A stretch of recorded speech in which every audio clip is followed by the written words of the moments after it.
Inspírate a aprender, que el saber lo puede todo. Buen día, queridos amigos, bienvenidos una vez más. El día de hoy el señor Elkin Díaz, suscriptor de este canal, nos ha solicitado explicar lo siguiente. ¿Qué es la corriente y cómo se forma? ¿Qué es el voltaje? ¿Qué es la resistencia? ¿Cuál es la relación que existe entre estas tres variables, corriente, voltaje y resistencia? Primero que todo les presento a Chaguito, él va a ser nuestro modelo el día de hoy. Comenzamos. Todo surge de la materia. Podemos decir que todo lo que tocamos es materia. La materia la podemos encontrar en varios estados, como por ejemplo sólido, líquido, gaseoso y plasma. A continuación veamos algunos ejemplos. Podemos decir que el aguacate es un ejemplo de materia en estado sólido. Una bebida es un ejemplo de materia que tiene envase sólido y contenido líquido. Un vaso con agua contiene materia en estado líquido, que es el agua, y su molécula es H2O. Podemos decir que la materia se compone de moléculas, y las moléculas se componen de átomos de diversos elementos. A manera de ejemplo, el agua es materia y se compone de moléculas. La molécula del agua es el H2O.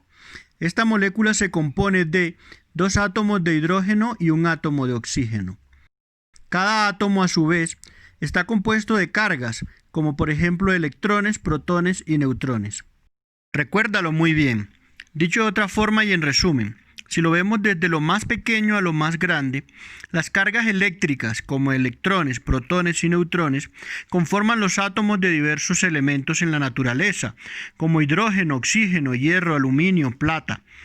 Un conjunto de átomos a su vez conforman una molécula.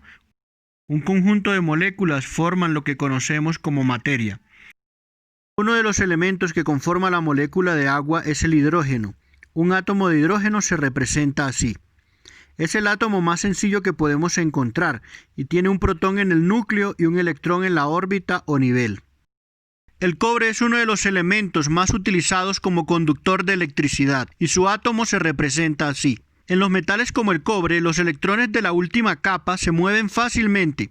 Podemos observar que en la capa u órbita externa, el átomo de cobre tiene un electrón. Este electrón, al saltar a otros átomos, es el que facilita la conducción de electricidad. Vamos a representar un conductor de cobre que tiene internamente sus átomos, donde el electrón en la última capa se va a desplazar fácilmente. Vamos a dibujar solamente 6 átomos, pero el cobre tiene internamente muchísimos más. Importante que no hagan este experimento en casa. Esto es lo que se conoce como un cortocircuito. En este caso lo estamos utilizando solamente como un modelo explicativo. Alimentamos el circuito con una batería, cargada positivamente al extremo derecho y negativamente al extremo izquierdo del conductor. Debemos tener en cuenta que cargas de igual signo se rechazan y cargas de diferentes signos se atraen. Por lo tanto, como la parte derecha del conductor está cargado positivamente por la influencia de la batería, los electrones van a sentirse atraídos por ser de carga distinta y van a desplazarse hacia la derecha, dejando huecos o átomos cargados positivamente a la izquierda. Sin embargo, la comunidad científica decidió que la corriente o el flujo de cargas iba a ser en sentido contrario al flujo de electrones. Es decir, la corriente está formada en el sentido del flujo de huecos. Ok, organicemos nuestro dibujo a la izquierda para dejar espacio a los cálculos.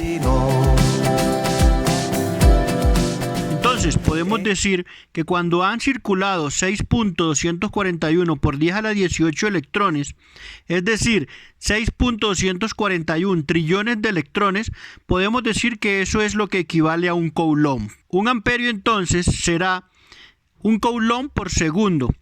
Es el flujo de cargas y esto es lo que se conoce como corriente y se representa con la letra I. El voltaje es una energía que está presente en la batería, esté o no esté conectada.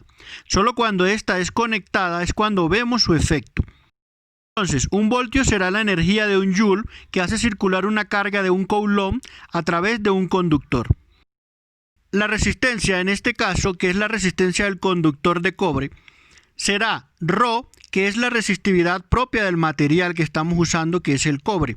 y que es 0.017 ohmios por milímetro cuadrado sobre metro. L es la longitud del conductor. A es el área de la sección transversal del conductor. Si hacemos un corte a este y lo vemos de frente, veremos que es un círculo. Vamos a suponer que esta batería es de 12 voltios. Ya Rho lo habíamos definido y decíamos que era la resistividad propia del material, que era el cobre.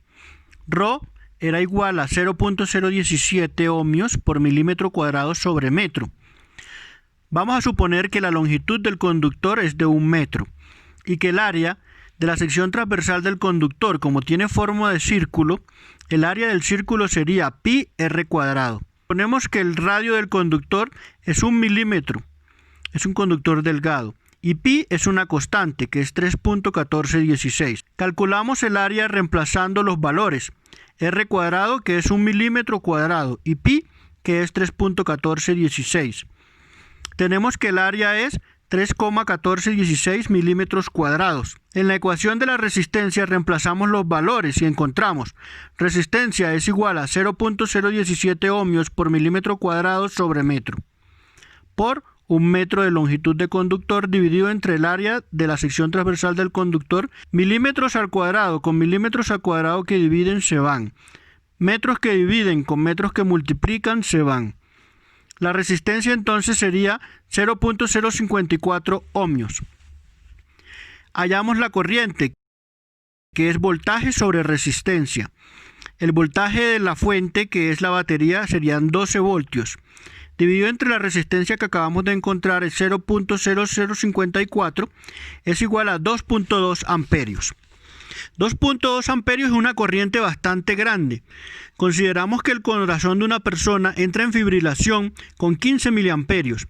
Imagínense lo que harían 2200 miliamperios o 2.2 amperios. Esta corriente hará calentar el conductor y generará fuego sobre el aislante. Esto es lo que se conoce como un cortocircuito. Existen aplicaciones al usar la conexión directa de un conductor a una fuente de voltaje, porque ellas funcionan a través del calentamiento del conductor. Algunas de estas aplicaciones son en secadores eléctricos de cabello, en estufas eléctricas, en calentadores eléctricos y otros. Muy bien, queridos amigos, esto fue todo por hoy. Espero que les haya sido de provecho y hasta una próxima. Jairo te va a enseñar, que Jairo te va a ayudar. Que Jairo te va a ayudar a aprender las cosas y el saber.